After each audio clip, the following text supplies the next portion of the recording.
Laura Baines, right? Laura Bow, sir, and I believe you have the advantage. Crodfoller Rhubarb, ma'am, though you can call me Rube. So I suppose you've already met Sam. Yes, he's very colorful. Don't let him shake you.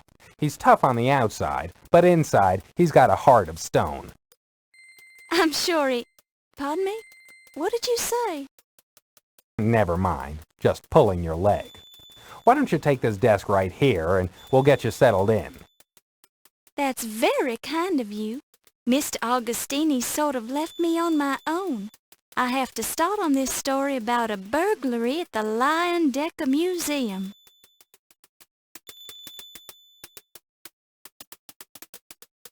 This is now your desk.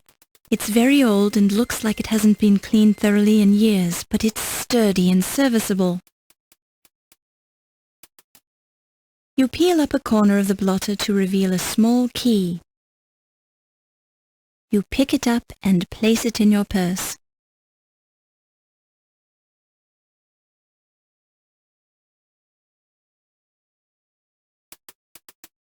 It's a waste paper basket conveniently situated next to the desk. You find a curiously heavy object in the trash. You pick it up and place it in your purse.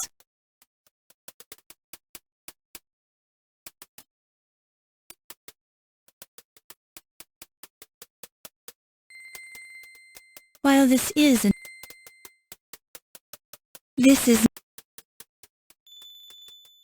You unlock the drawer. Unfortunately, the key permanently jams itself in the lock. Let's hope you never want to lock this drawer again. A press pass.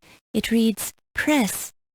Your pants while you wait. Low Fats Chinese Laundry, 5858 Broadway Avenue, New York. You pick it up and place it in your purse. Don't touch it. You don't know where it's been.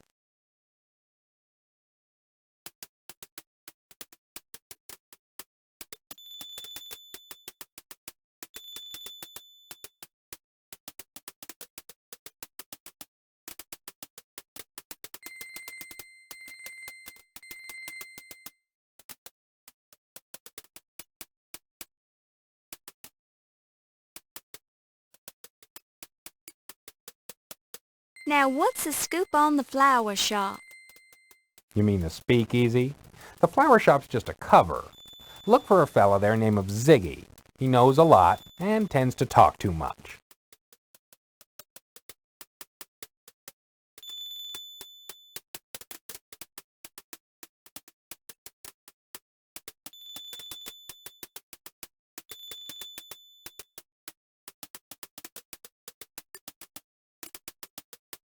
What should I know about Archibald Carrington?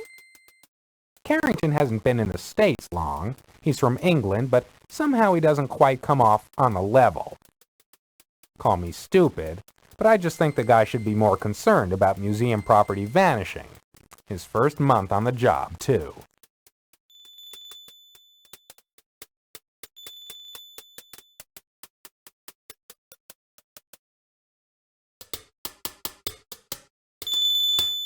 What can you tell me about this Pippin Carter character?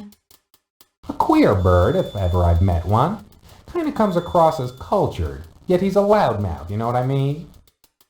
He's got a chip on his shoulder the size of the Brooklyn Bridge. He'll try to cut you down, just shake it off. That's what I had to do.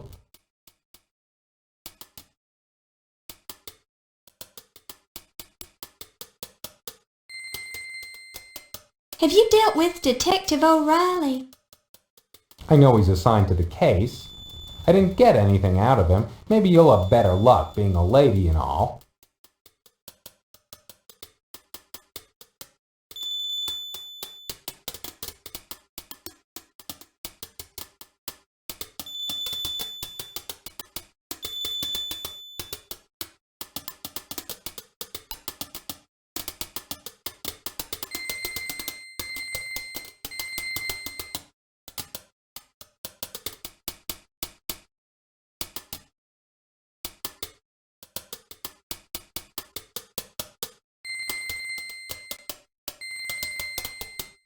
What can you tell me about Sam?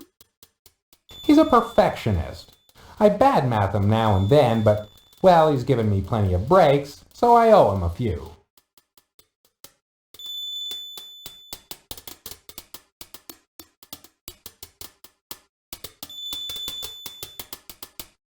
Tell me about Low Fat. The old laundry guy? What's to tell?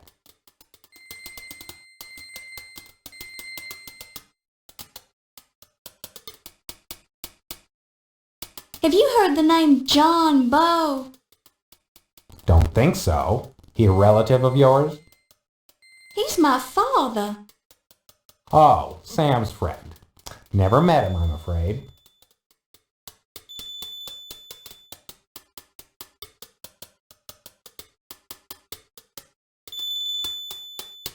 Who is Ziggy?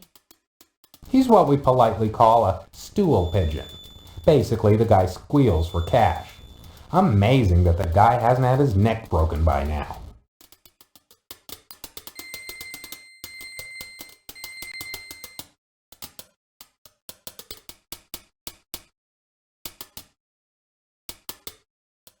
Give me the lowdown on the 12th Street docks. Lowdown? You've been reading too much pulp fiction. The docks are the docks. Keep away from them unless you have business there.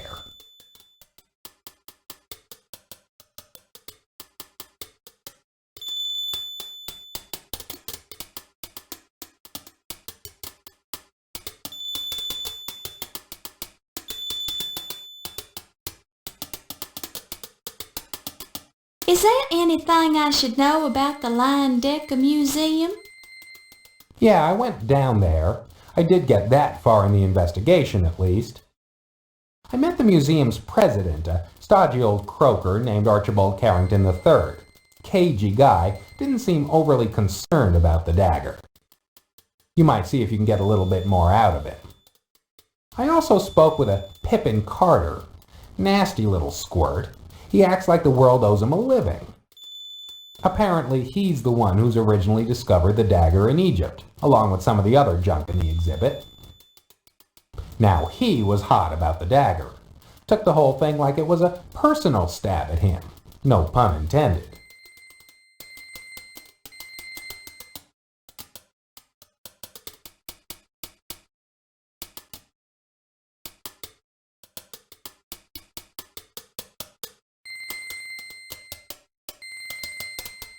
Were you able to get any leads at all about the burglary at the museum? No, hadn't been working on the story very long. I went to see Detective O'Reilly down at the police station, but he was pretty tight-lipped. I was planning on talking to Ziggy down at the speakeasy. He's a stoolie, usually good for a tidbit or two. Any other leads I can follow up on?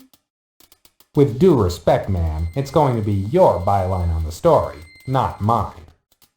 Point taken, Mr. Crodford. Rube.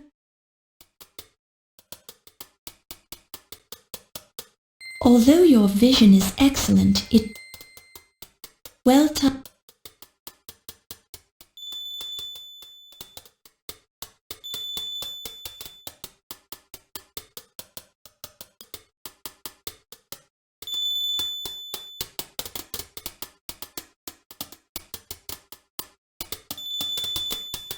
One notice reads, when covering formal events such as embassy parties, please dress appropriately. We've had complaints about reporters who refuse to dress properly at social events. One of the notices reads, some of our employees have been asking for a 40-hour work week as has been proposed by Mr. Henry Ford. This is not an automobile factory, this is a newspaper. News happens 24 hours a day and we need to report it. One of the notices reads, stolen, 1 Victrola, reward offered, no retribution will be exacted. One of the notices reads, Dr. Darwin DeLoring will be hosting a symposium, Jazz, the Charleston, and Other Sins of Our Times, to be held in the cafeteria next Tuesday. All repentant souls are invited to attend. One notice reads, when covering formal events such as embassy parties, please dress appropriately. We've had complaints about reporters who refuse to dress properly at social events. One of the notices reads, some of our employees have been asking for a 40-hour work week, as has been proposed by Mr.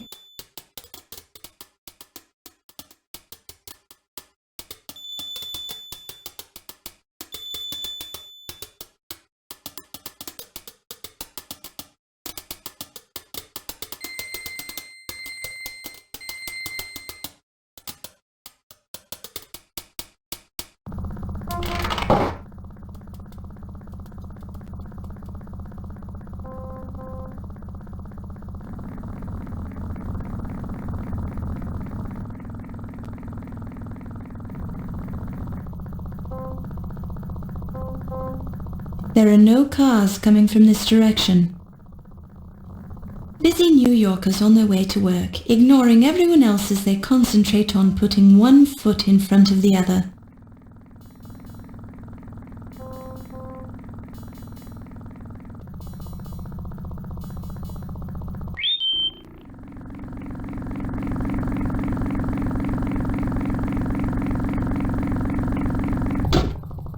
Greetings, madam. I can motivate you to your destination if you can prove that you're a reporter or if you have American currency.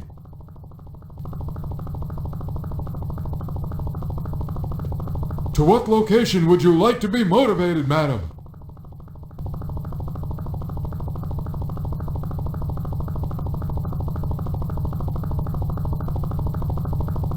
I had Al Jolson in this taxi last week. He's starting work on a movie, The Jazz Singer, where you can actually hear people talking. I don't know. I don't think it'll ever replace radio. Thanks for traveling with us, madam. Have a pleasant day.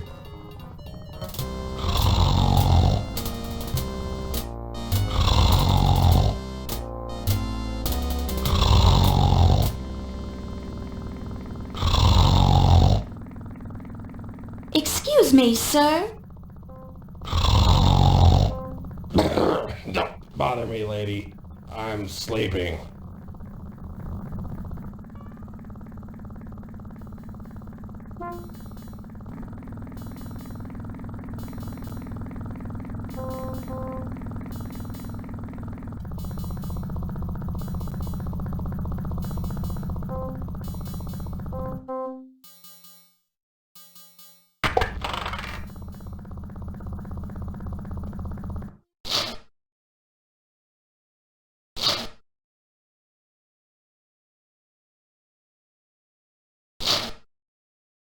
Pardon me. I'm looking for some information. Well, take yourself down to the library then. Pardon me, Sergeant, but I happen to be a reporter with the Trib. Oh, well, strike up the band then. Look, lassie, I've been out with my dogs all day, and I hadn't had my lunch. And I got better things to do than to jaw with some slip of a girl reporter. Go on with you now.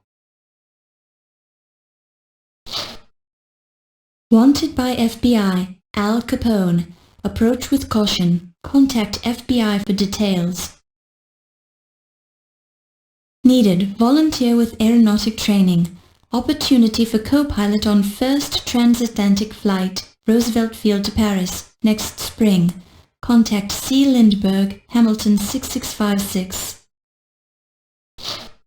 Tickets to the Policeman's Ball now available. Contact Officer Friendly. Why wait? There's never been a better time to invest in the stock market. Civil servants qualify for discount brokerage services at H.R. Schwab, Mary Hill 3173. Invest in the future of America today.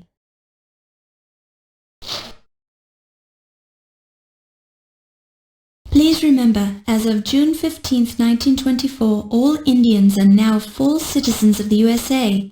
Please respect their rights and privileges. Thank you.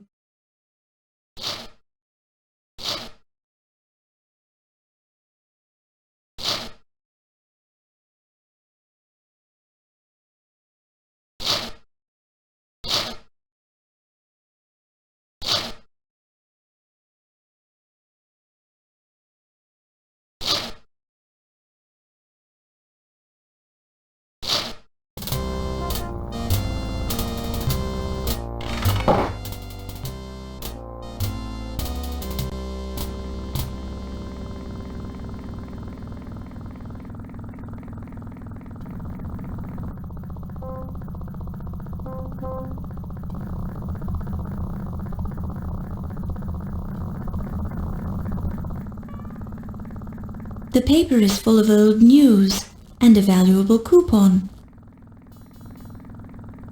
A coupon for a free sandwich from Luigi.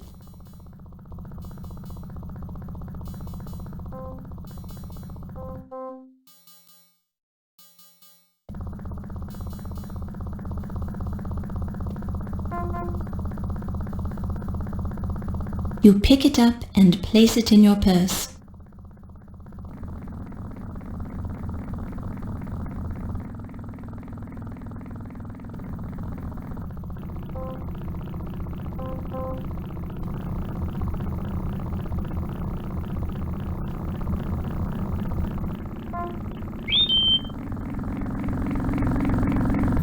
Greetings, madam. I can motivate you to your destination if you can prove that you're a reporter or if you have American currency.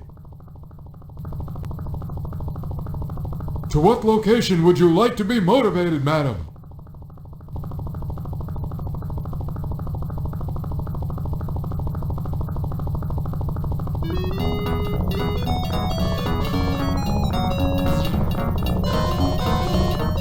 Thanks for traveling with us, madam. Have a pleasant day.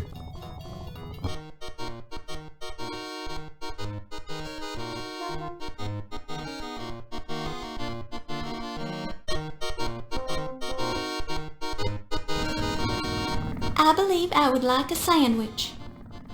Mamma mia, another coupon. I'm gonna go broke. What a crummy idea I had. That's the last time I advertised in a newspaper. Take your sandwich and get out of here before I change my mind. You pick it up and place it in your purse.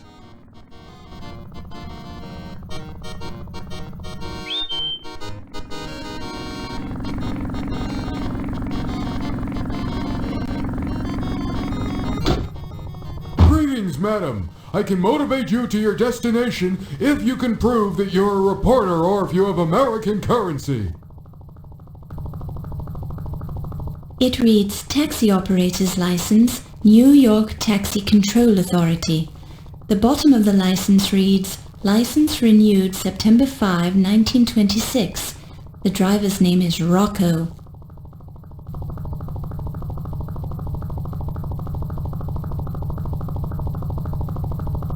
To what location would you like to be motivated, madam?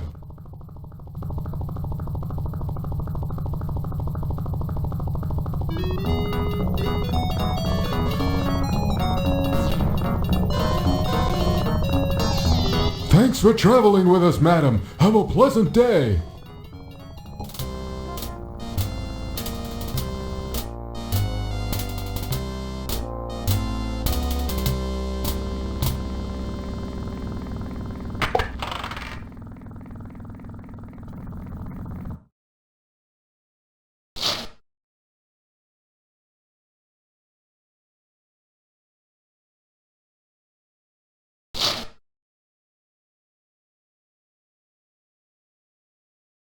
You look so hungry. Here, take this.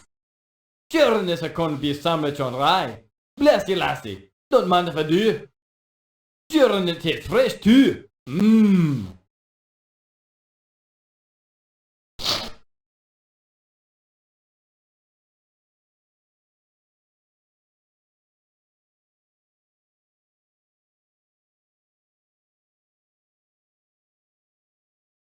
What can you tell me about the speakeasy? Now, I don't know anything about a speakeasy. Not in this town. We run a clean city here. But there are some nice places where a lady like yourself can sit and relax and enjoy a bit of the high life, if you know what I'm saying. Course, some of these places are restricted, don't you know? So you have to be giving them the right signs so they know they're okay. But just mention it Charleston and you're in like Flynn. You got that now? I think so. Thank you kindly, Sergeant. Don't mention it. And I mean it now. Don't you go mentioning it. Not to anyone.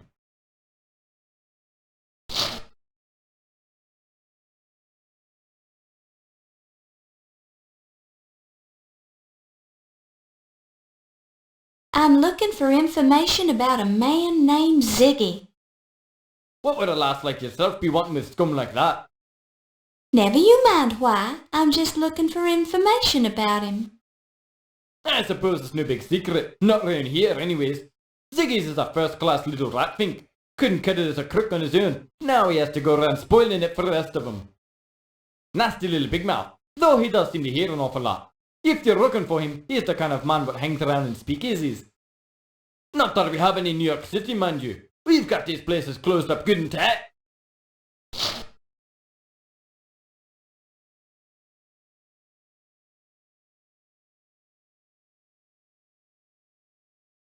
What can you tell me about the burglary at the Dagger Museum? I'm not covering that case, miss. Why not ask Detective O'Reilly about it? He's the one you should be talking to.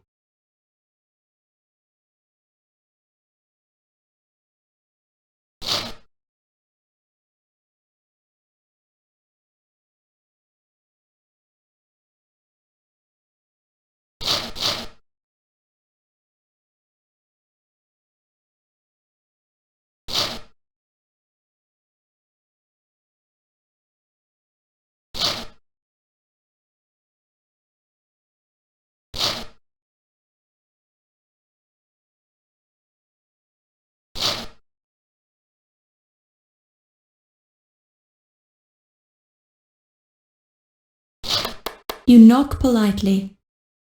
You hear the muffled response. Come in.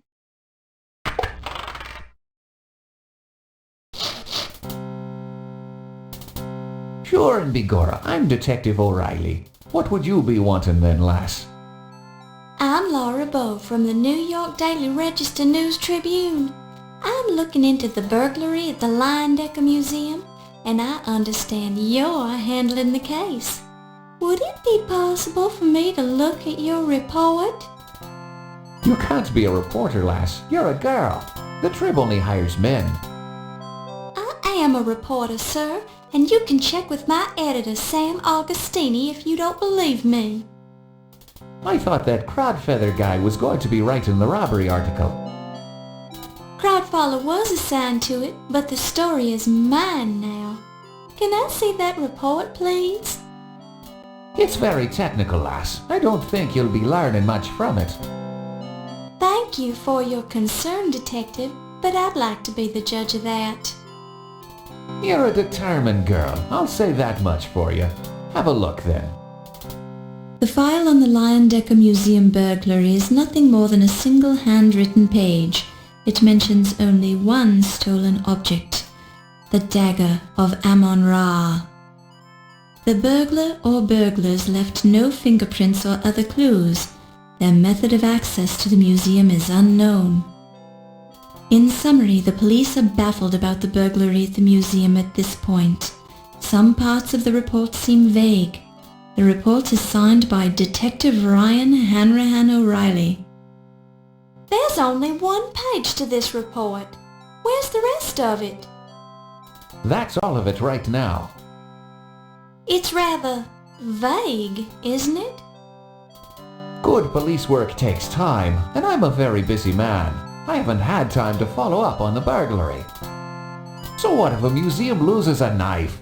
There are people being murdered left and right in this city, dropping like flies. Cars are being stolen, booze is being smuggled into speakeasies. Pedestrians are being mugged, firebugs are burning down half the city, they're running out of grapes at the corner market, and I've got a headache. And you know who gets to investigate all the crimes in this district? Me! So I don't need any nosy reporters hanging around telling me my reports are vague, girlie. Well, excuse me. Talk to the desk sergeant if you have any more questions. I haven't got time for you right now.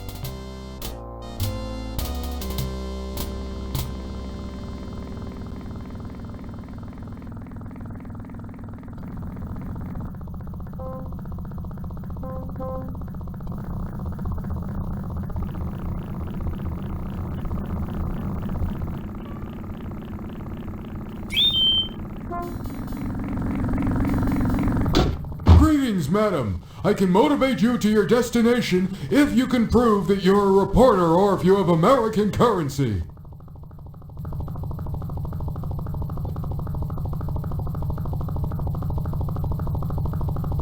To what location would you like to be motivated, madam?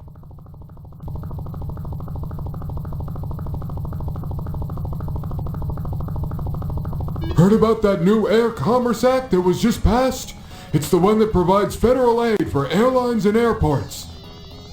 I find it unfair. The government doesn't subsidize hard-working taxi chauffeurs. Thanks for traveling with us, madam. Have a pleasant day.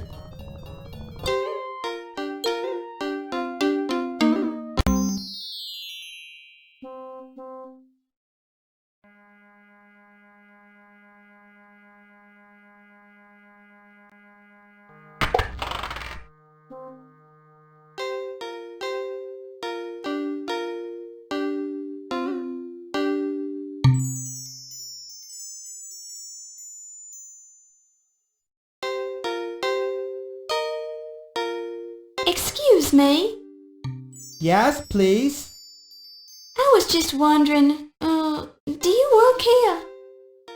Yes, ticket please. Pardon?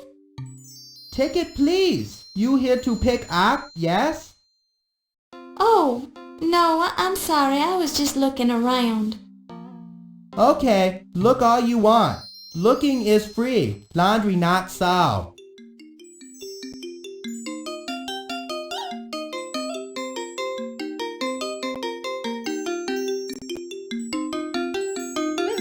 Ever been to the Lion Decker Museum? Of course, low fat big contributor to museum. $2 every year. Some customer also work at museum. Wolf Heimlich, security guard. Very important. Anybody else from the museum ever come here? Yes, let me think.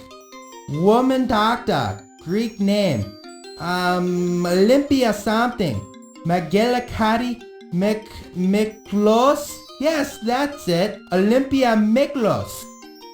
Not know what she do at museum, but she work there. She and Mr. Heimlich sometime come in together.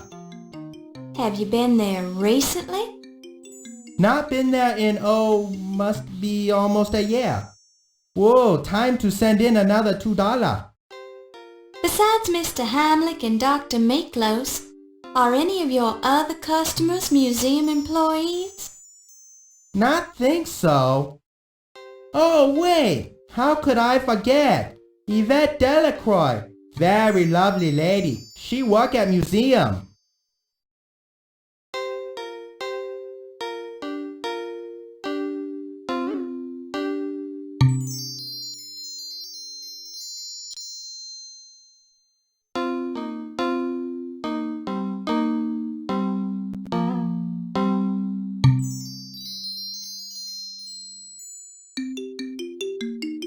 So you do the laundry for Dr. Olympia Miklos?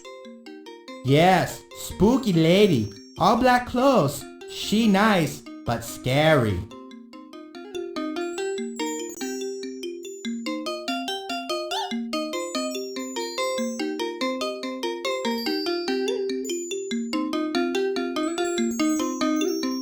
Do you know Yvette Delacroix? A small smile flickers over Low-Fat's normally inscrutable features. Why are you smiling? Low fat have arrangement with Yvette. Laundry for free. And what do you get in return? Once more, Low-Fat seems to smile slightly, his eyes refusing to meet yours. Is it something private? Low fat not want to kiss and tell. Enough said, Kay? I won't tell anyone. I'm sure whatever it is, I've heard it before. He whistles an unrecognizable tune and deliberately looks away.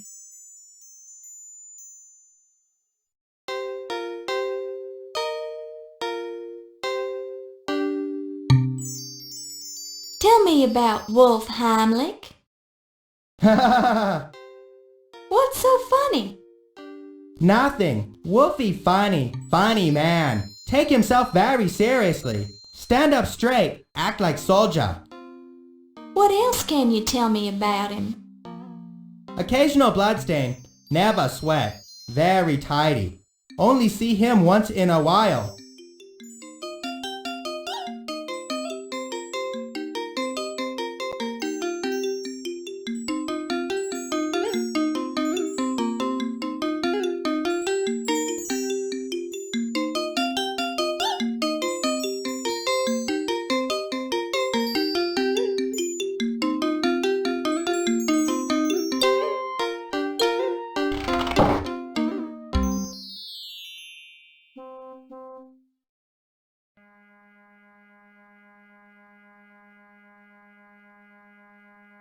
So what's your name, little boy? Biff! My, what a nice name! This youngster looks like a real roughneck. He appears slightly older than the other two boys, his brown hair wild and unruly, and a look of studied indifference on his face. The indifference is heightened by the nonchalant way he's burning ants with a magnifying glass.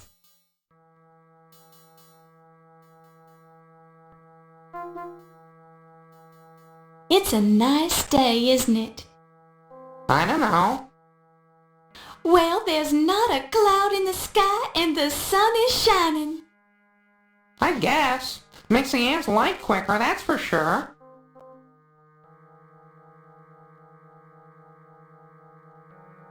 How would you like this baseball? No thank you, ma'am. My parents say baseball gives me hives. This nifty baseball wouldn't be of any use to you, would it? I don't know. Let's see it. Not bad. I'm not sure about this Bob Roos signature, but it's not a bad imitation. Stitching integrity is about 89%. Want to trade? That's just what I was thinking. I could use that magnifying glass you boys are using. Hey, Scram, we're using this glass. Have we got a deal? Okay, why not? Here you go. Hey, what a jip! Now how are we gonna moidalize these ants? Ease up, Stinky. We're almost out of ants anyway. Then we'll go to Old Man Meadow's place and bust up his windows. Yeah! Thanks, lady. Pleasure doing business, witches. Thank you, young man. You pick it up and place it in your purse.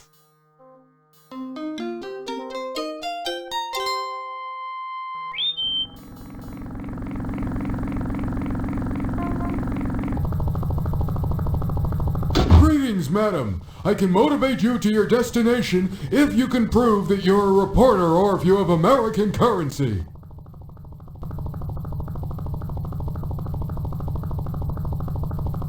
To what location would you like to be motivated, madam?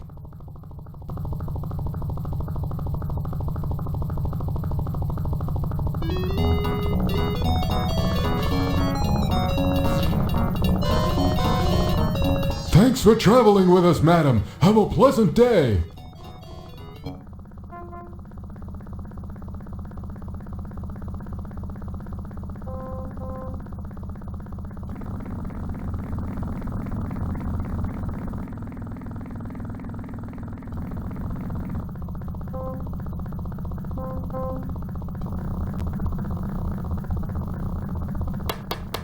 We're closed. No deliveries. Secret word.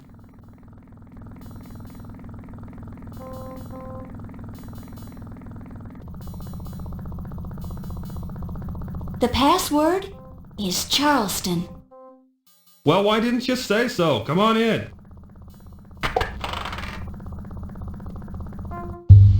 I want to marry an archaeologist and keep his artifacts warm. I travel with him through jungles and deserts and weather out every storm. If he wants me to, I'll go Are you and be Ziggy? a burial. Who sent you? That would be. I want to marry an archaeologist. What a marvelous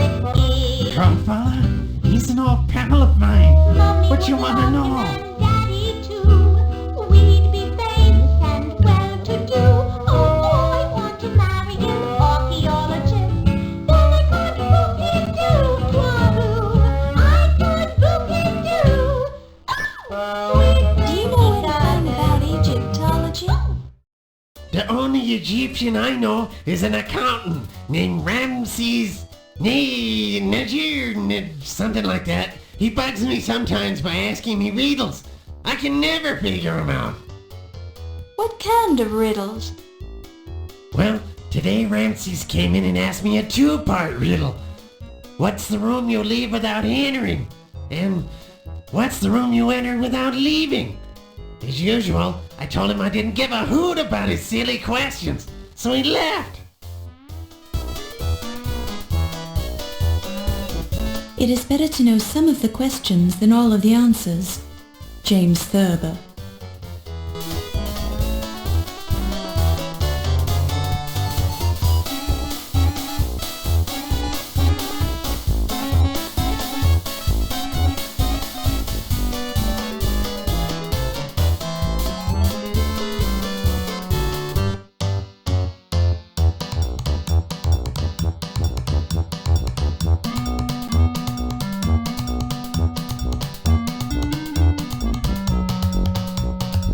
That's the accountant from the museum. Spooky hi-hat kind of guy.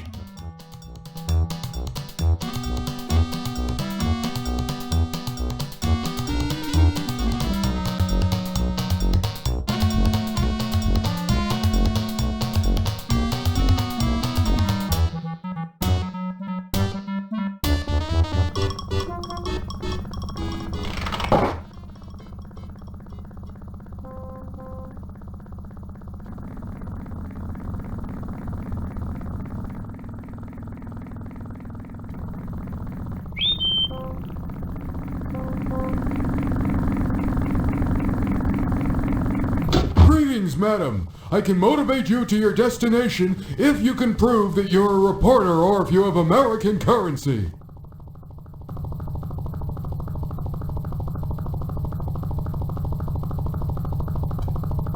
To what location would you like to be motivated, madam?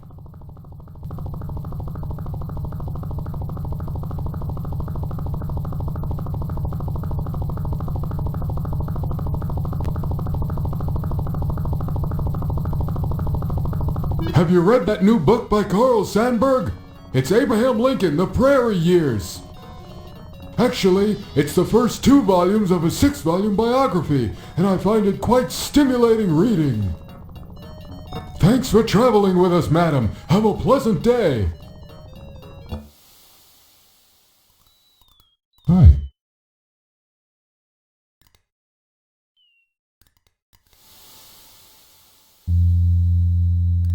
Good morning, miss. I'm Steve Dorian. I'm Laura Bow.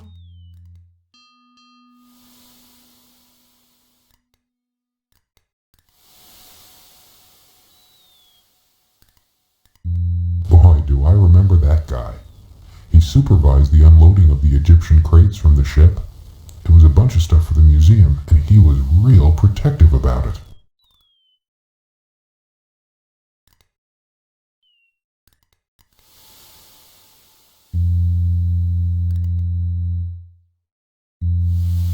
I also remember a fat Egyptian guy in a funny hat who kept pestering Mr. Carter. I think his name was Tut.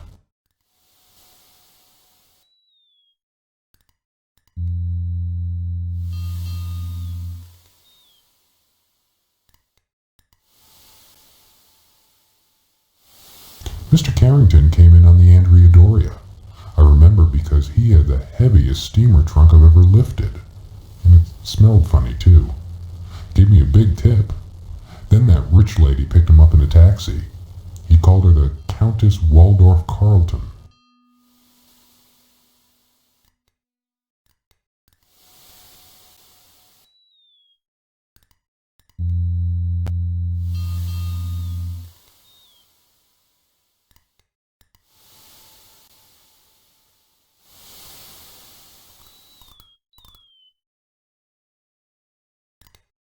That's where Mr. Carter's Egyptian crates were going. Nice place. Ever been there? Actually, I'm attending a fundraising party there tonight. Sounds like a formal party. What will it cost to get in? I don't know. I'm covering it for the newspaper, so I get in free. I thought the museum was closed today. It is, but the party isn't till 7 o'clock tonight. Sounds like fun. Enjoy yourself. Now, if you'll excuse me, I have to get back to work.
has this taxi ever been cleaned?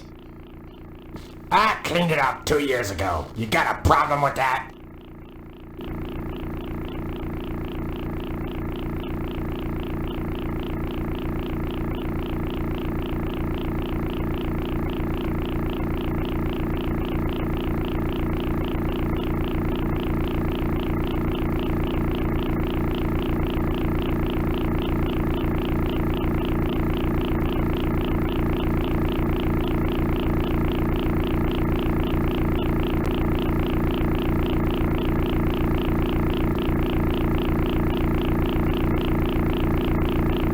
Yeah, I'll take you for a ride if you got the dough or if you can prove you as a reporter.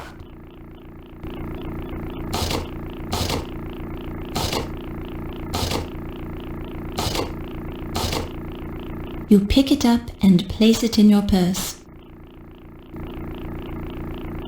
Okay, Toots, where can I take you?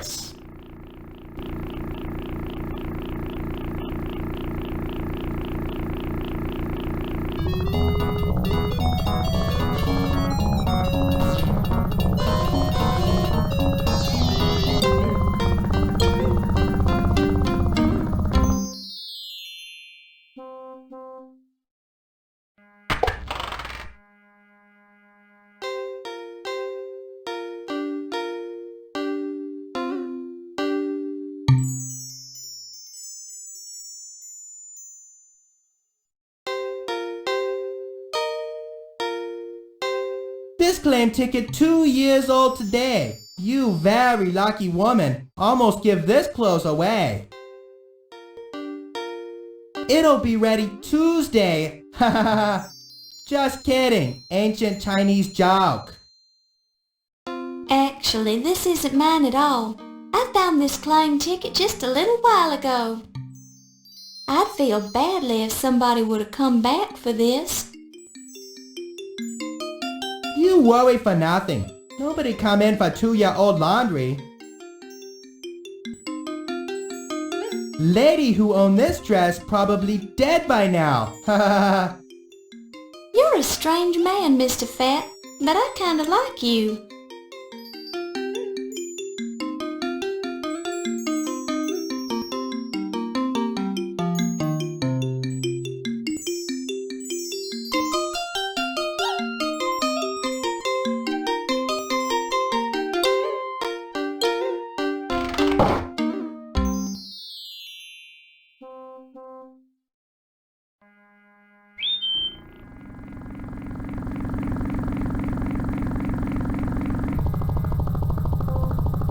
Yeah, I'll take you for a ride if you got the dough or if you can prove you as a reporter.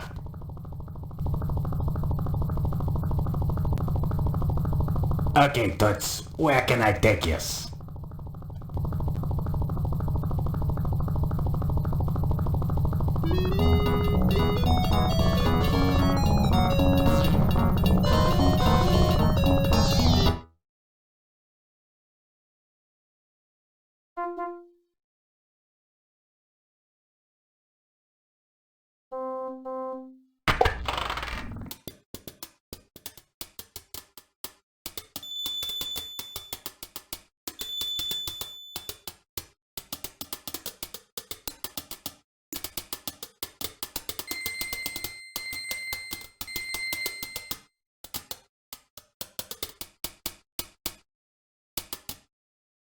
Do you know Yvette Delacroix? Cripes, how do you know about her? I heard she was... Look, that was long ago and far away, okay? The room was dark and I was not married at the time. I don't know how you know about that, but I don't want to hear another word about it. My goodness, very well, forget I mentioned it.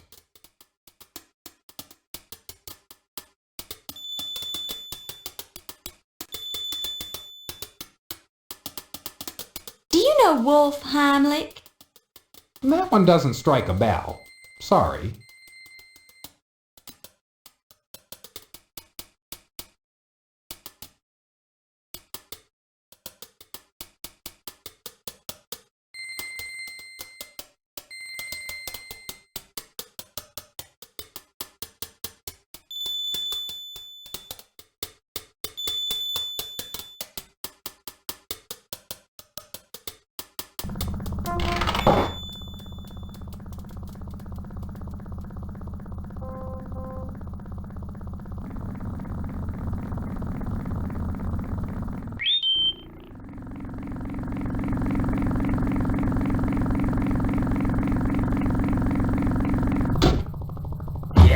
I'll take yous for a ride if you got the dough or if you can prove yous as a reporter.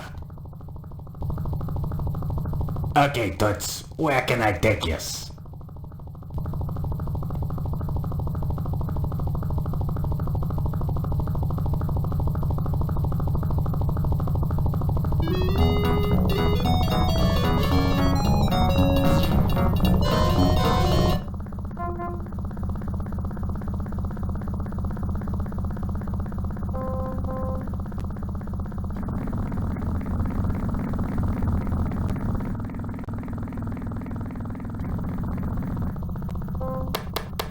We're closed. No deliveries.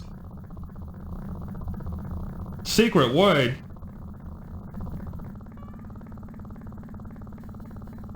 The password is Charleston. Well, why didn't you say so? Come on in.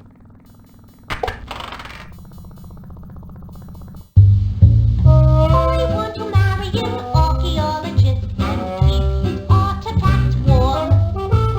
I travel with him through jungles and deserts. Hiya, dollface. Looking for a good time? It's your loss, Toots. I'll be right here if you change your mind.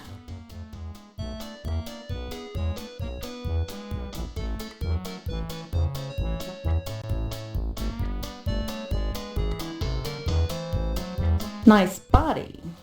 But where did you get those clothes? Salvation Army?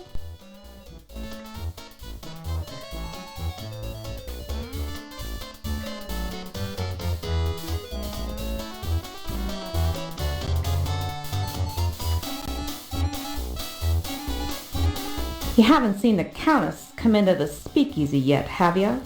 I've been waiting here for hours. The Countess? Yeah, the Countess Lavinia Waldorf Carlton. I'm supposed to meet her here. Sorry, haven't seen her. But if I do, I'll be sure and let you know. Thanks, Toots.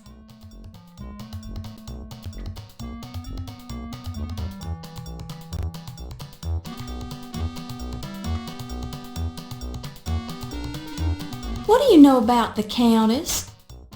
She's a nice old broad, loaded. She's married to some high-class museum bigwig, but she can't get enough. Know what I mean? No, I don't know what you mean. You're pulling my leg, right? No, I'm not pulling anything. I'm not that kind of girl. Well, you're trying to pull something, sister, and I don't like it. I'm not answering no more questions about the Countess.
Your perky demeanor and thorough technique are making you a first-class detective.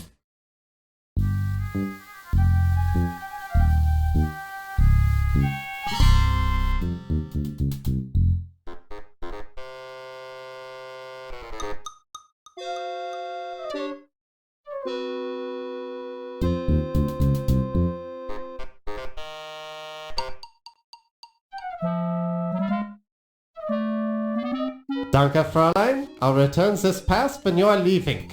Enjoy yourself this evening.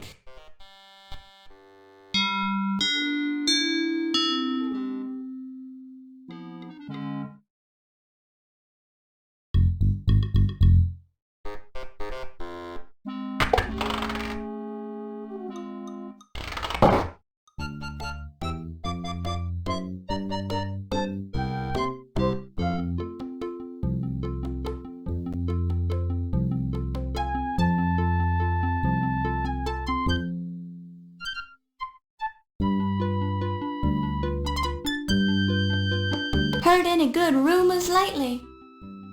Maybe or maybe not. What's it worth to you? Well, I don't have any money right now. Then I ain't got no rumors for you, Toots. Bonjour, Miss Bow. Dr. Carrington told me you were covering this party for the newspaper. I'm Yvette Delacroix. That's right, Miss Delacroix. I'm writing the social news column. Ah, the social news. I was thinking you were here about the burglary. The burglary? Of course not. The newspaper would never assign a female cub reporter like myself to such an important story. Ah, you are probably being correct, Miss Bow. This is quite a party. Does the museum always have a big fundraiser when they open a new exhibit, Dr. Carter? No, but they've never had such an important exhibit opening here before. And I'm an important curator with an important salary, so the museum wouldn't have been able to keep me employed here without financial assistance. You must be very important for the museum to go to so much trouble. Naturally. The museum is lucky that I accepted this position as the head of their new Egyptian antiquities department. Why, my name alone will attract more visitors and more money to the museum. Any chance that the Tutankhamun exhibit will make a stop here on its American tour? No. I'd hate to embarrass my relative by putting his Tutankhamun artifacts on display here. They pale by comparison to my own great discoveries, such as the Dagger of Amon Ra. Of course. How silly of me to think otherwise. Yes, that was rather silly of you.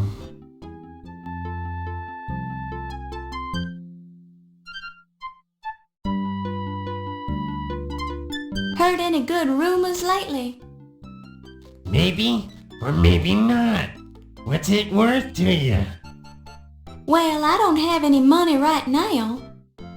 Then I ain't got no rumors for you, Toots.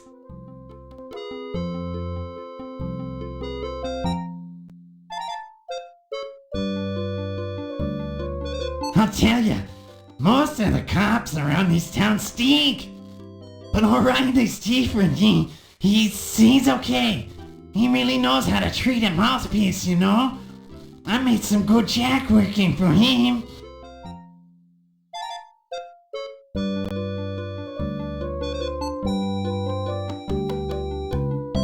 Good evening, sir. My name is Laura Bow. I am Ramses Najir, Miss Bow. Pleased to make your acquaintance.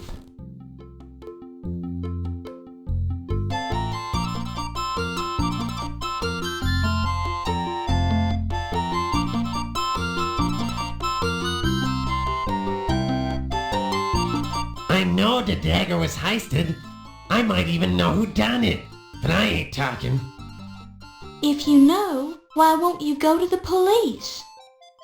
All I got is a suspicion. I got nothing hard. Besides, what have the cops done for me lately?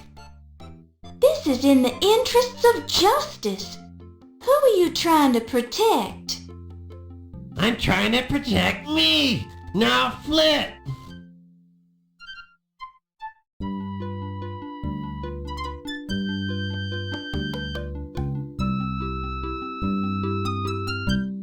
You must be very upset about the burglary. Quite so.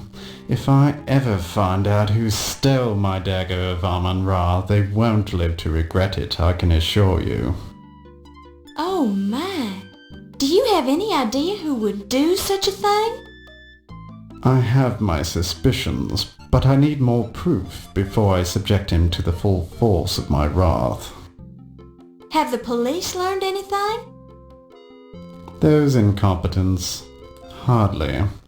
They couldn't even find any clues around the dagger display. Sounds like the burglar might have been a professional. Perhaps. It's more likely the local constable couldn't find a clue if it jumped up and bit him on the bum.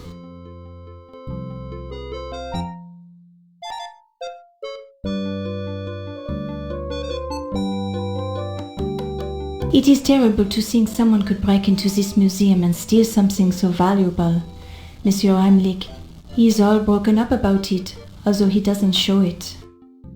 How did Dr. Carrington react to the burglary? Dr. Carrington is a very dignified man. There is not much you can learn from his face. He seems to have taken the burglary very well, although he was angry with Wolf about the poor security. Do you have any idea who might have stolen the dagger? There are many suspicious people here tonight who could have done it. The Countess, for example, or the little man Ziggy. But I have not the proof, you understand?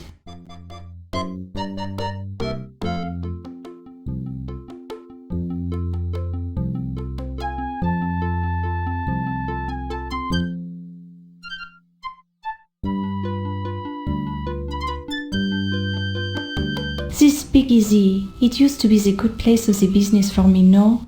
Then I got this job, so I don't have to do that anymore. What kind of work did you do at the speakeasy? I was the hostess there for a while. With your appearance, you must have gotten a lot of tips. I suppose you could be calling it that. I got the very big tips.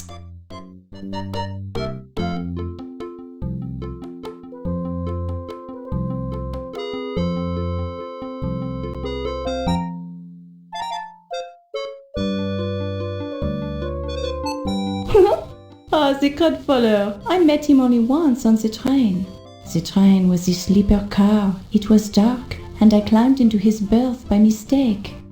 He will always remember that meeting, I am sure. I, unfortunately, will have forgotten it in a few months.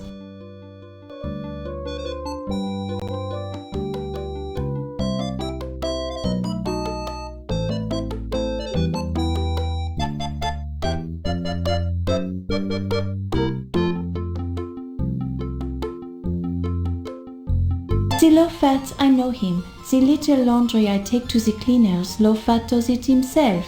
We have the deal he enjoys, so it costs me nothing.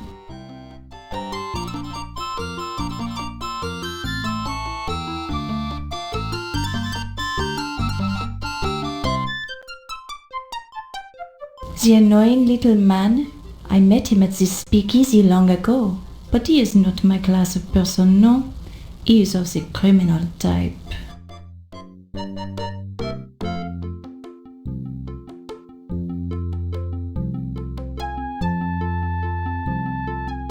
Monsieur Heimlich, he is the intense fellow, no? Very military, very stiff and straight. I feel very safe around him, but I also feel uncomfortable. He patrols the museum so much. It is strange the dagger was stolen from under his nose, no? Do you suspect him of stealing the dagger? Who knows? I am not the policeman. But he seemed very upset about the burglary. Maybe too upset, no?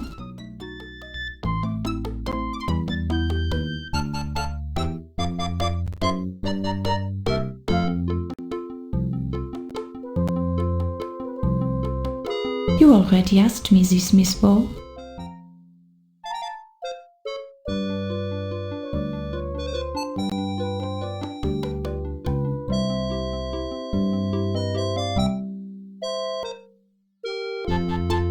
Dr. Miklos and I, we have much of the fun together. She is very friendly. Many times we have run through the museum chasing the daisy, no?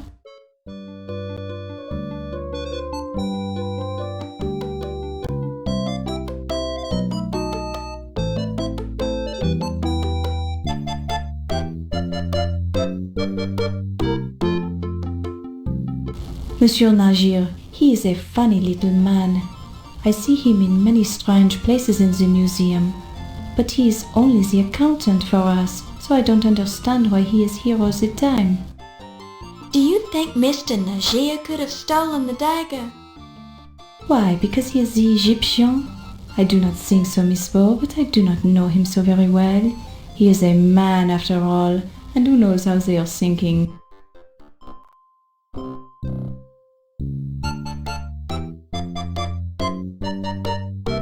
You already asked me this, Miss Bo.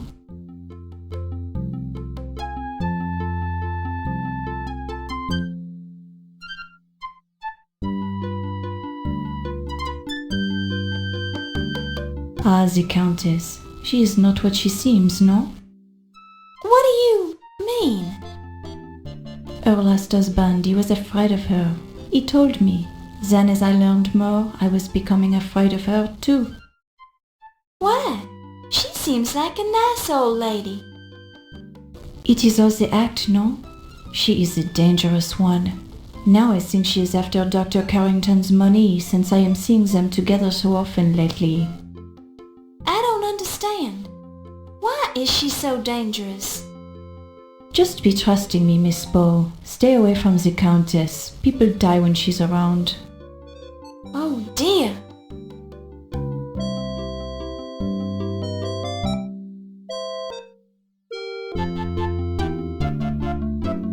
Ah, Monsieur O'Reilly, he is magnifique. He is so intelligent, so confident, so... Ooh la la. I assume you've met him before tonight. Oh yes, we are, how do you say, the old friends.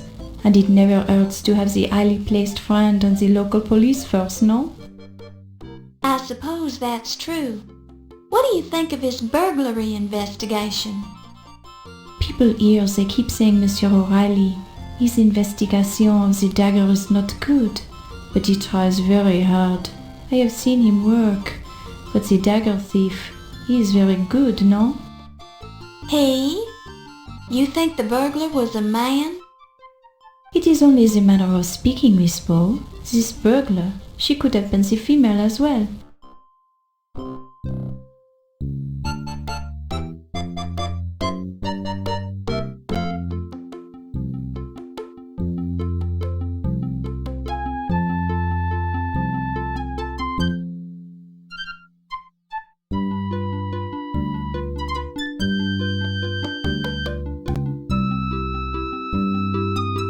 Ah, yes. Heimlich's the security chief here. Not a particularly good one, obviously, since the dagger was stolen right from under his nose. And he's rather too intense for my tastes.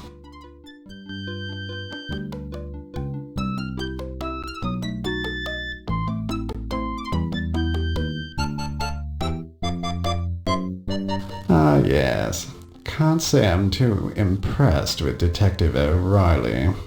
Couldn't find a single bloody clue about the dagger burglary. And he has the nasty habit of chewing on grapes constantly, probably to cover up the smell of the alcohol he drinks.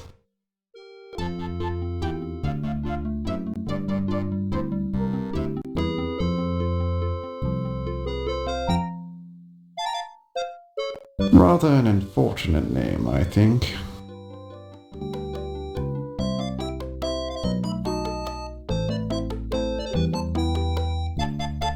Dr. Miklos is rather eccentric, but she is well educated.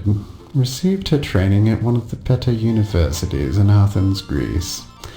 She's considered quite knowledgeable in the area of hieroglyphics, but her speciality is paleontology. She's fond of old bones.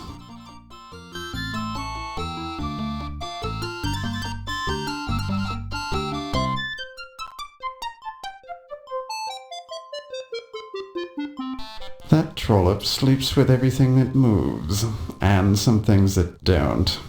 It's only by sheer strength of will that I've resisted her advances so far.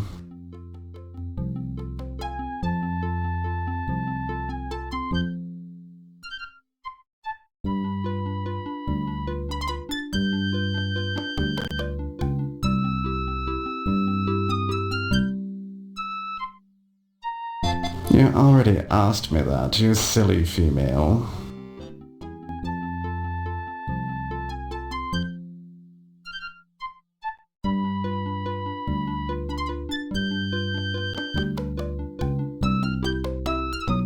You already asked me that, you silly female.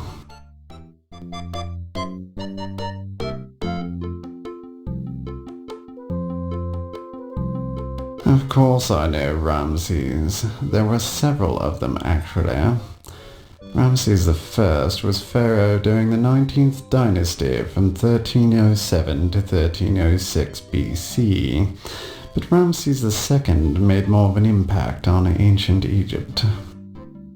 From 1290 to 1224 BC, Ramses II undertook a succession of gargantuan construction projects which left his mark in the face of Egypt for thousands of years.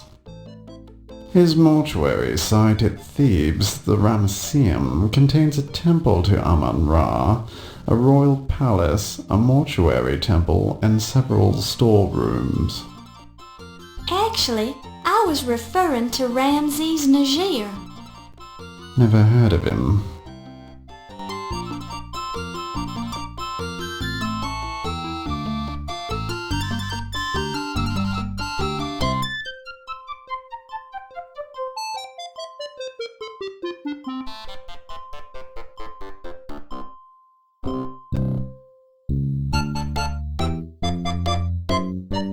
The Countess was married to the former president of the Leyendecker Museum, Sterling Waldorf Carlton. A good chap, but uninspired. Now she has her sights set on Dr. Carrington.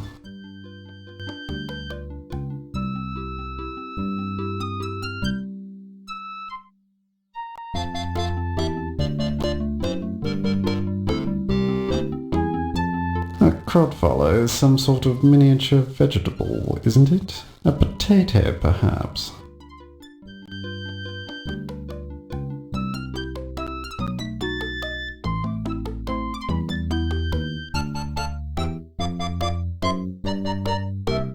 Dr. Carrington is a fine chap. Used to be in charge of the British Museum, you know. I ran into him several years ago when I visited the British Museum to consult with Dr. Butch. Seems odd that Dr. Carrington doesn't remember me, but I almost didn't recognize him either. He's getting old after all. Looks different. Memory's probably shot as well.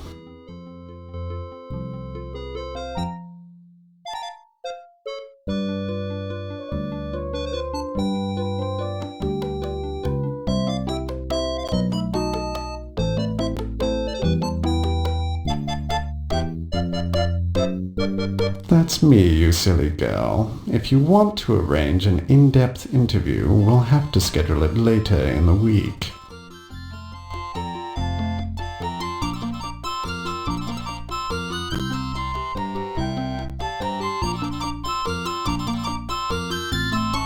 Steve Dorian.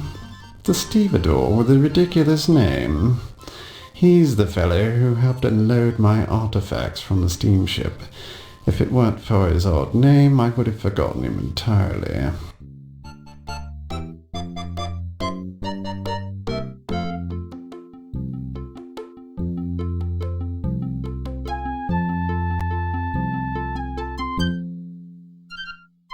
A thousand curses on that man! He defiled the tombs of my sacred ancestors for his own personal glory. He doesn't care a fig for what's right and what's wrong. His own evil deeds will catch up with him, though. Just wait and see.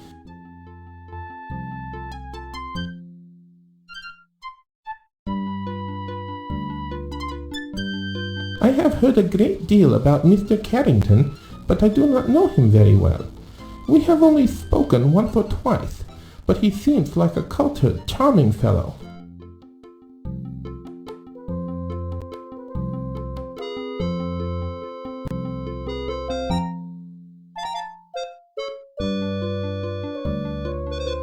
To be perfectly honest, I do not care for Mr. O'Reilly. I do not think he sees the beauty in ancient Egypt. He has somewhat blunted his approach to others as well. I suppose that is just part of his job, however.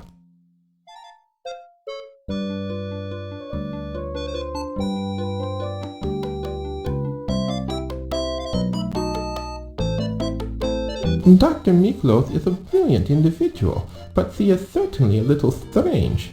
Ah well, we all have our foibles, don't we, Miss Bow?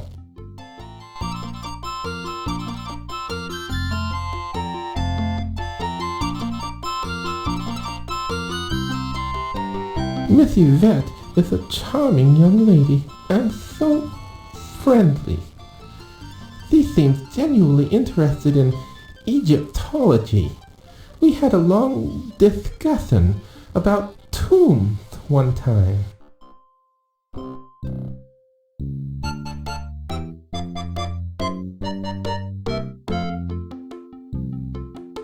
I find Mr. Heimlich to be most intimidating.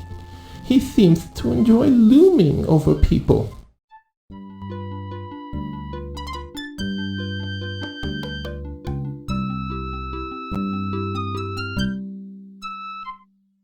Why, I am Ramses Najir, Miss Bow.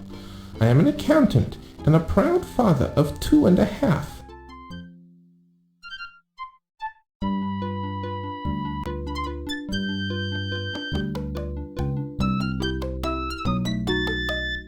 The Countess is quite a colorful lady. She seems to enjoy life to the fullest, does she not? Just between you and me, she scares me a little. Why is that, Mr. Najir? Well, she's just too enthusiastic for me, I suppose.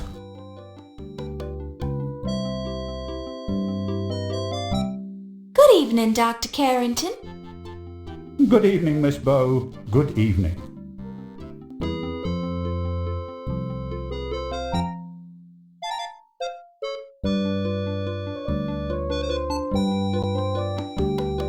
What do you make of the theft of the dagger, Dr. Carrington? It's simply beastly. What is the world coming to when crepuscular ruffians can invade a museum like Visigoths? Do you have any idea who could have done such a thing? Not at all. But if I did, I'd be tempted to teach the brute a lesson.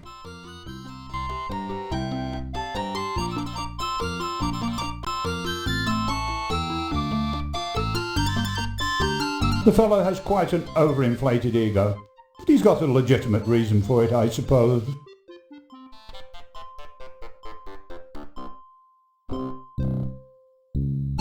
Oh, he's a good enough chap for a law enforcement peon.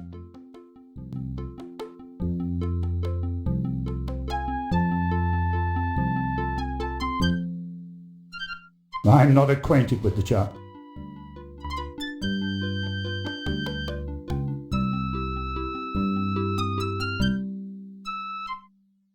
Miss Bow, I find it vaguely offensive that you would even think that I know anyone named Ziggy.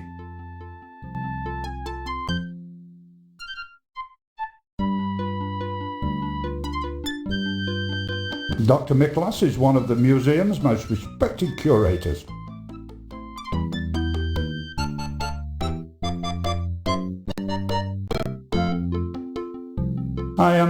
I really haven't had much interaction with Miss Delacroix. Well, of course, she is my assistant, so I guess I should correct myself and say that I do have interaction with her, but I don't know her very well, really.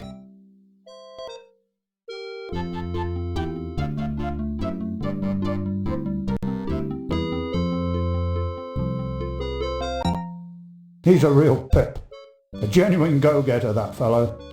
He does a jolly good job of guarding the museum, jolly good.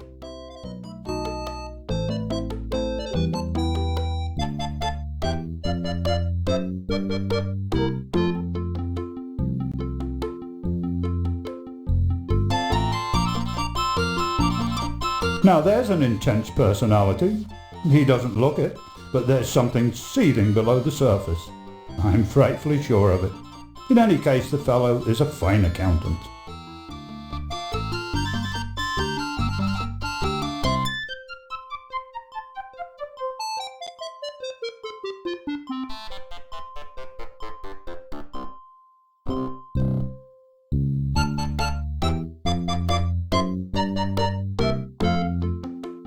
Now there's a lady who truly supports the arts. A real patron, that old girl.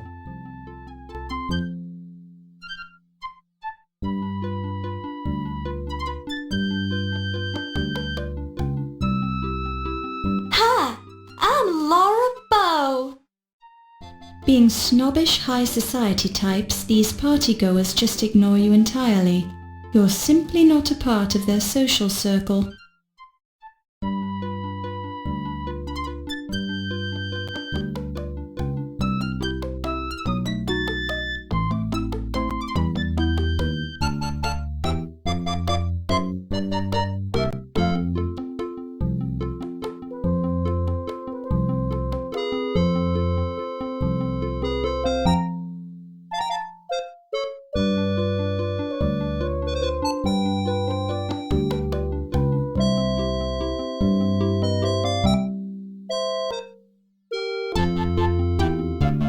Hi, I'm Laura Bow, and I'm covering this event for the Tribune Society news column.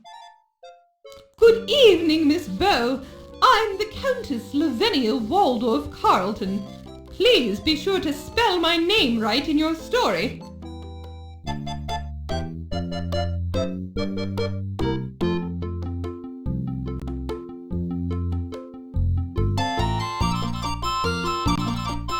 What do you make of the theft of the Dagger of Amon Ra, Countess?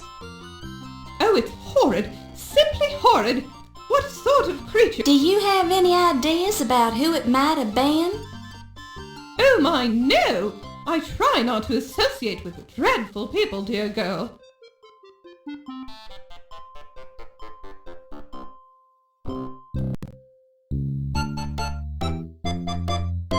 Ah, truly a man of great ambition and integrity,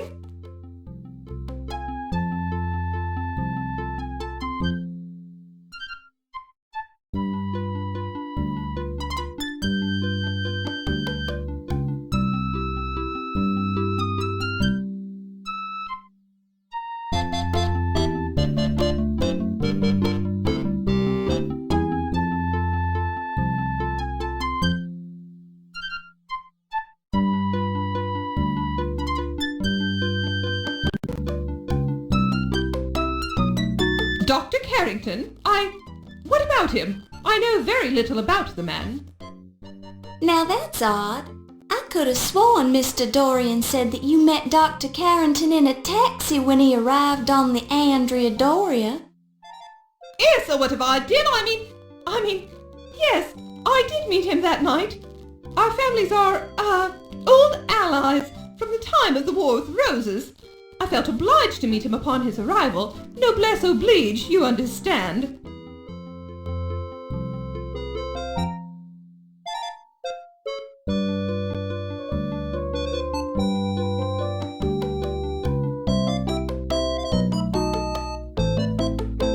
My, she is unusual, isn't she, dear girl? I can't stand that horrid ferret of hers. I'm sure it hates me.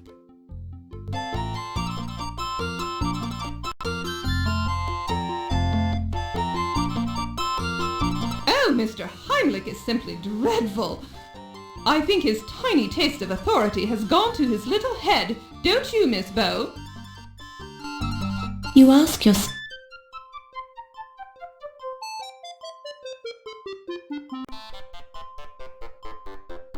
Oh, he's a darling little man, just darling.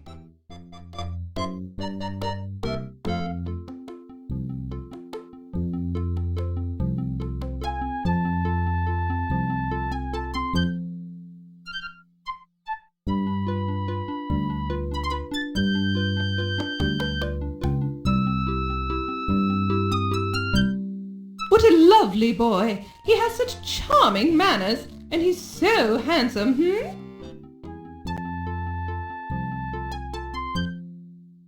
Hi! You're having such a good time, I thought I'd introduce myself. I'm Laura Bow of the New Orleans Bows. The fanatically happy snobs just ignore you entirely. They're having so much fun you're sure they're putting on an act to impress their friends.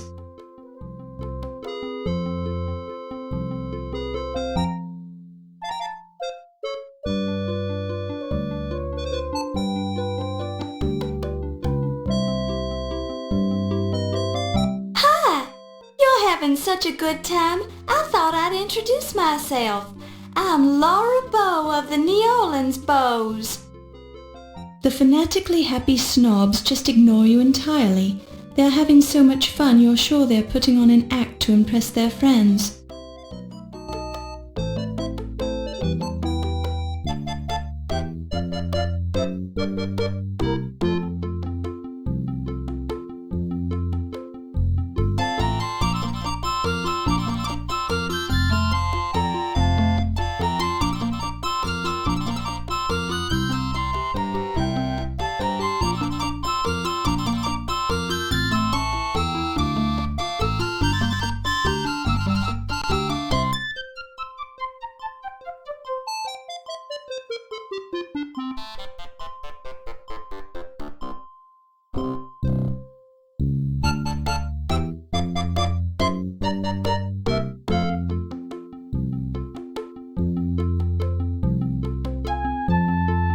You must be Dr. Ptah Sheptut Smith. Nice gold ankh you're wearing. This is quite a party, isn't it? I find it distasteful to celebrate thievery in the name of science. The artifacts in this museum's Egyptian collection do not belong here. They belong in Egypt. That's only your opinion. It is the truth. And the thieves who rob Egypt of its ancient treasures will find death waiting for them. Amon Ra will have his revenge. I see. Well, nice weather we're having. You ask yourself if you can handle the task set before you, then demonstrate your characteristic pluck by resolving to do your best.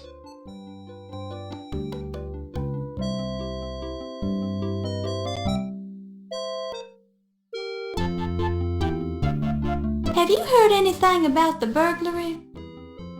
No. Do you have any idea who would want to steal the Dagger of Amon Ra? It has already been stolen once, from Egypt. I can see I won't get anywhere with you on this topic.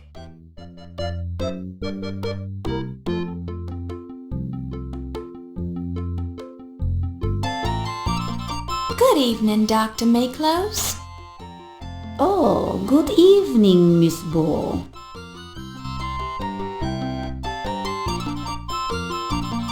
How are you, Detective O'Reilly?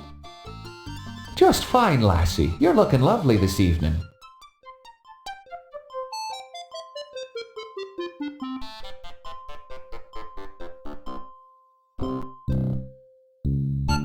Dr. Miklos, do you have any idea who would want to steal the Dagger of Amon Ra?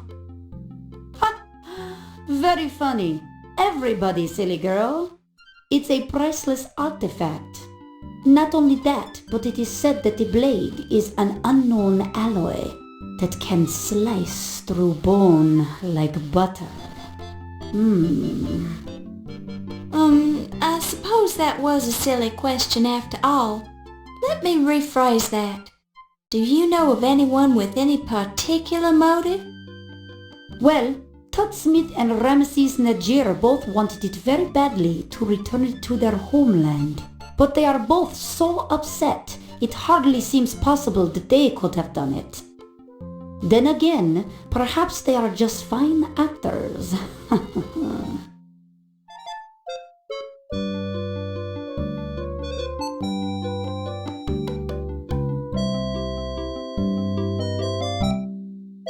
Dr. Carter is an odd one if you ask me. He is so very interested in gaining personal glory. He doesn't seem to fully understand the beauty of what he has discovered. Why, the Amon Ra artifacts are a symphony, a tribute to the wonders of death.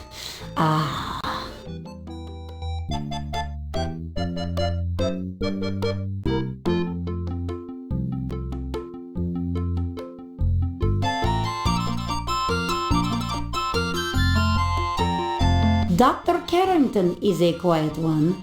I don't see him very often. I'm certain, however, that he must have a poetic soul. What makes you say that, Dr. Miklos? I have seen him walking amongst the dead in the Egyptian exhibit late at night. I cannot blame him. It's better than moonlight on headstones. Ah.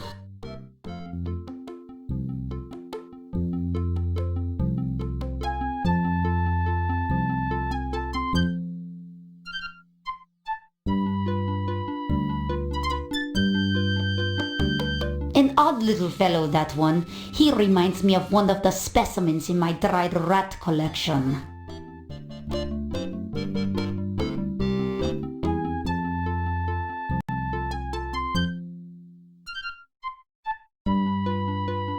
Me? How sweet of you to ask about me, my dear. Well, I consider myself a simple woman. Just an echoing museum. A few hundred dead things and a ferret for company, and I could be happy for the rest of my life. Well, with a little male companionship from time to time, that is.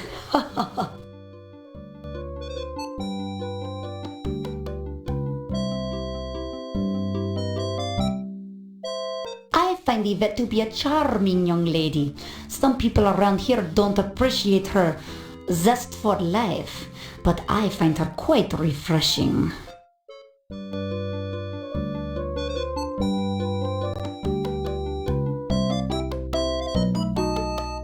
Ah, Wolf. He has some lovely scars, doesn't he? Just between us girls, I think he's dreamy.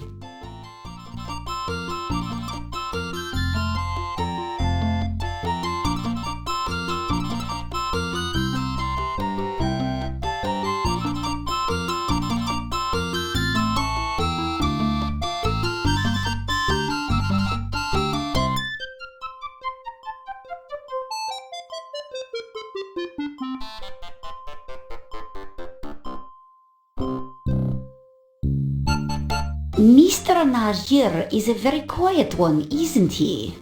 And so polite. Sometimes I wonder about him though. I see a certain light in his eyes, like Daisy's, when she's about to kill a spider. I think I like Mr. Najir.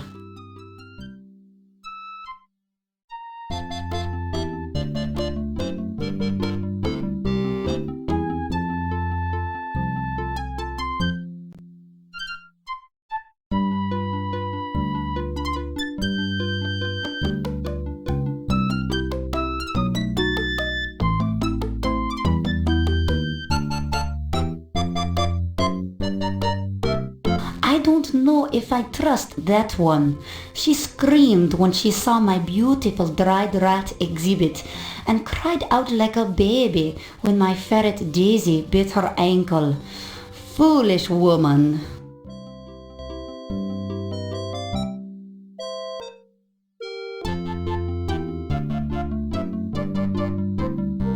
You ask yourself,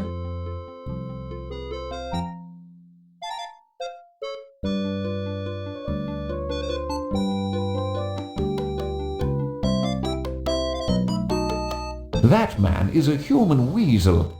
Stay away from him, lassie.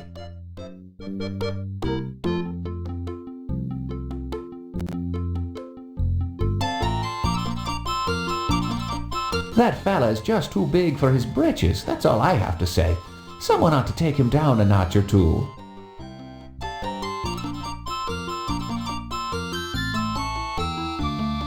He's got too many brains, that one. He thinks he's better than us all.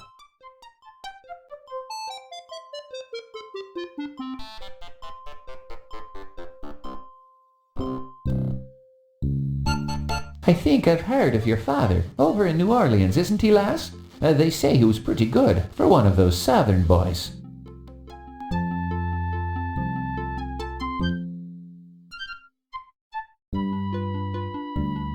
That woman is downright unnatural, Miss Laura.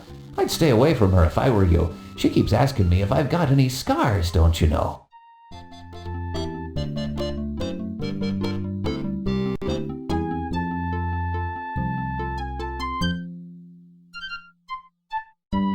Now there's a lovely girl, a real lady, don't you know?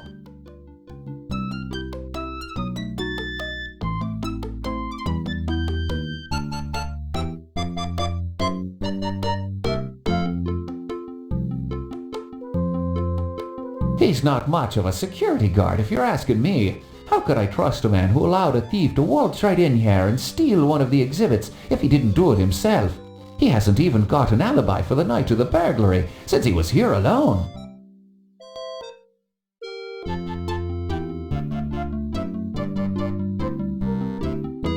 I don't like that wee fella. Think he's light in his loafers, don't you know?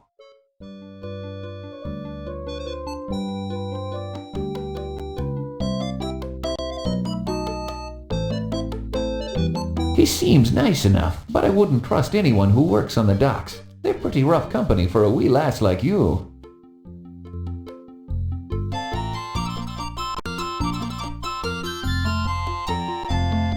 Now there's a slippery old bat. If she's royalty, then I'm Rudolph Valentino.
There I was, standing on the hillside above the excavation in the Valley of the Kings, with the faithful Mahmud describing the dance of the seven veils to me in great detail, when a shout rose up from the workers below us.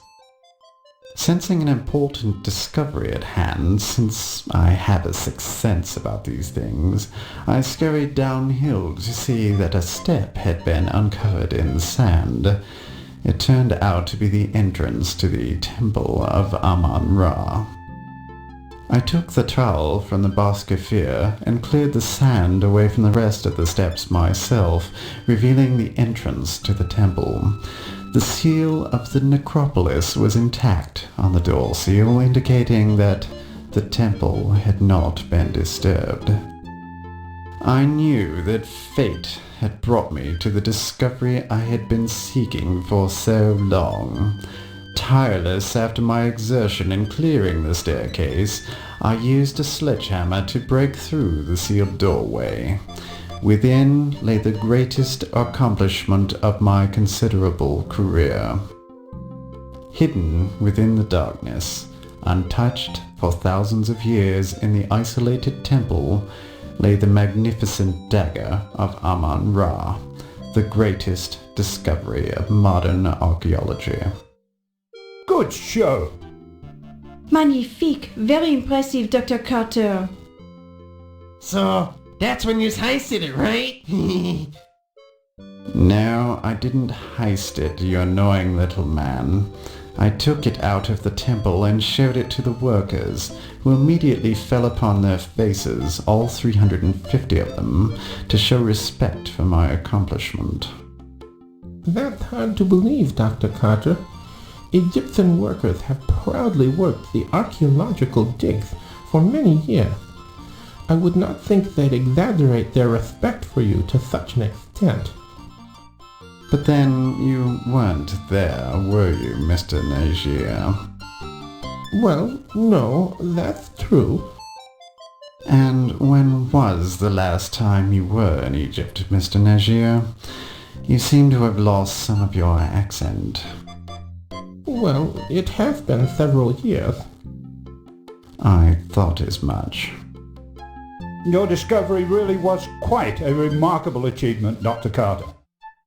Was remarkable, Dr. Carrington? You mean it is a remarkable achievement. There has never been anything like it before. Quite so. Correction noted, Doctor. If you will all be excusing me, I see a man I need to speak to. Certainly, Miss Delacroix. Certainly.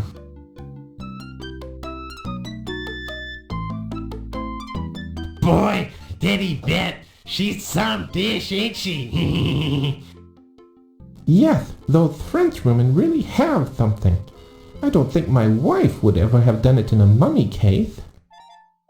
In my vast experience of women from different lands, I tend to agree with you, Mr. Niger. I balked when a certain French woman suggested we have a deep conversation on the back of a dinosaur, but I was pleasantly surprised by the results. Yes, Miss Delacroix is certainly the cat's pajamas, as the Americans would say.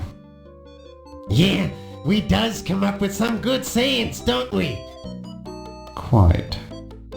Good Lord, I hadn't realized a woman was present. Please excuse us, Miss Bow. Oh, I wasn't actually listening to you gentlemen, Dr. Carrington. I just happened to be standing here. Excuse me.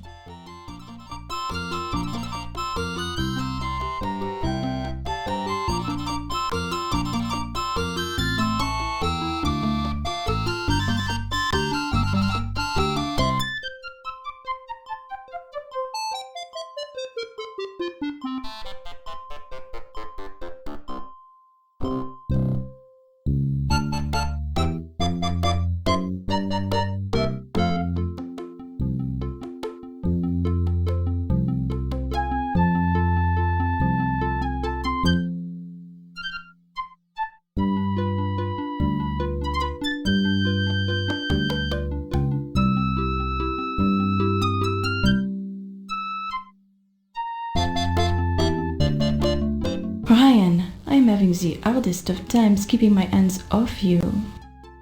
Not here, Yvette. There's too many people. They are not important. You are the most powerful man here, my Ryan. What about that Carrington guy? He's president of this museum. The doctor, he is old and weak. You are the young one and strong. And what would you be wanting, Miss Bow?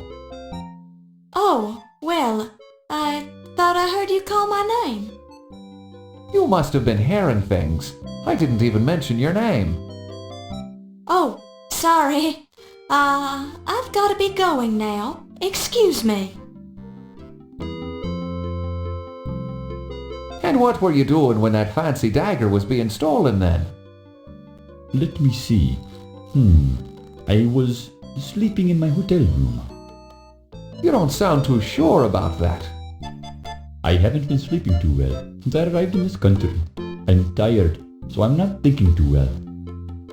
You're not sleeping well. Would you be having a guilty conscience then? I do not understand your meaning, Mr. O'Reilly. Perhaps it is the English. It is such a curious language, not as clear as the Egyptian. Well, you say the dagger is what brought you to this country. If I were in your position, I'd be tempted to steal it. Steal what has already been stolen? The Dagger of Amon Ra belongs to the Egyptian people, Mr. O'Reilly, not to Dr. Carter, not to this museum, and not to this country. I'd be watching what you're saying, Dr. Smith. You're digging your hole deeper with every word. Amon Ra will seek his own vengeance on those who have removed his dagger from Egypt. Amon Ra does not require my help. You say you were sleeping when it was stolen. Were you alone?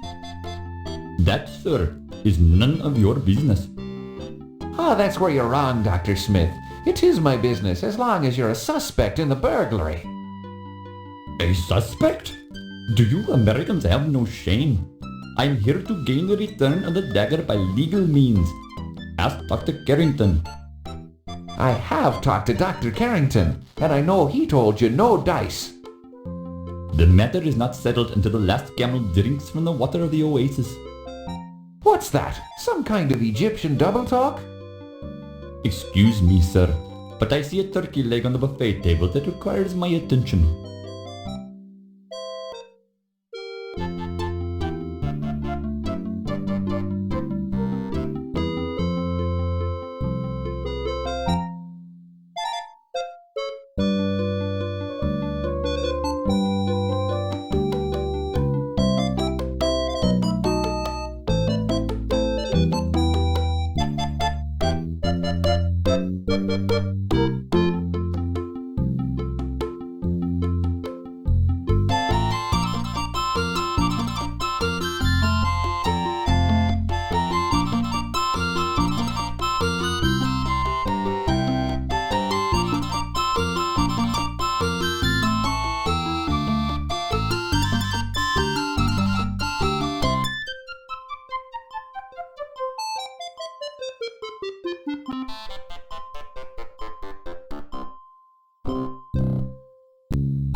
If you want to know my theory about it, I think it was stolen by an Egyptian.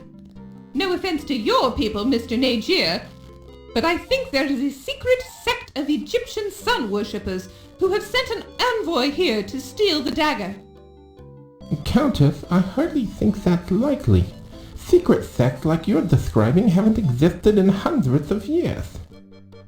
Oh, really? And what makes you such an authority on secret sects, Mr. Nagier? Well, I am only expressing my opinion, madam. I'm certainly not an expert on the subject. Quite so. I think my theory is as good as anyone's, darling, and I heard it from a reliable source. Oh? Who was that? Never mind. Let's just say my source has never been wrong before. There's always a first time for everything, Countess. I still find your theory far-fetched. Since you seem to be listening, Miss Bow, what do you think of my theory? What? Oh, I definitely think it's worth considering, Countess. There, you see, Mr. Nagier, the press takes me seriously. Of course, it is kind of far-fetched. Ha! Well, I never! Excuse me. Oh, did I say something wrong? I'm sorry. So that's the deal, Countess? I'd rather not talk about it right now. Yeah, no kidding. DeWall's got ears around here. And so does certain nosy reporters, if you know what I mean. Yes. Now, if you'll excuse me, I simply must speak to Dr. Carrington. Sure thing, Toots.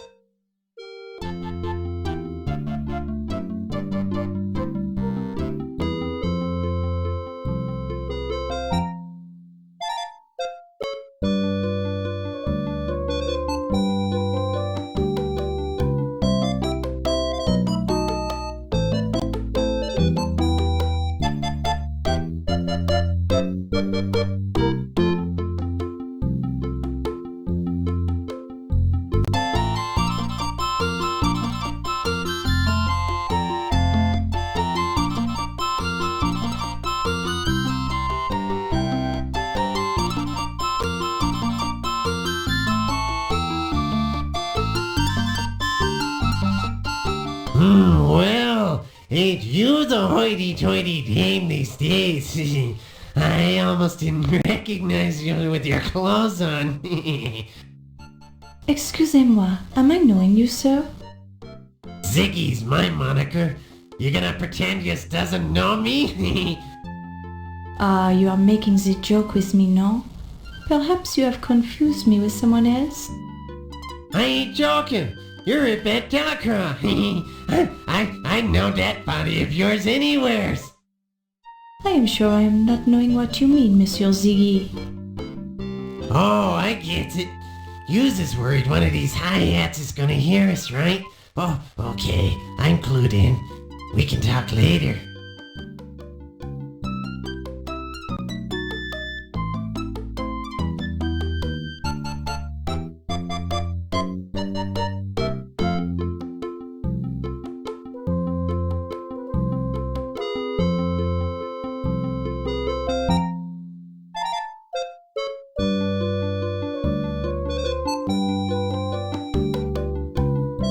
Are you enjoying the culinary delights this evening, Miss Delacroix? This food, it is adequate. I do not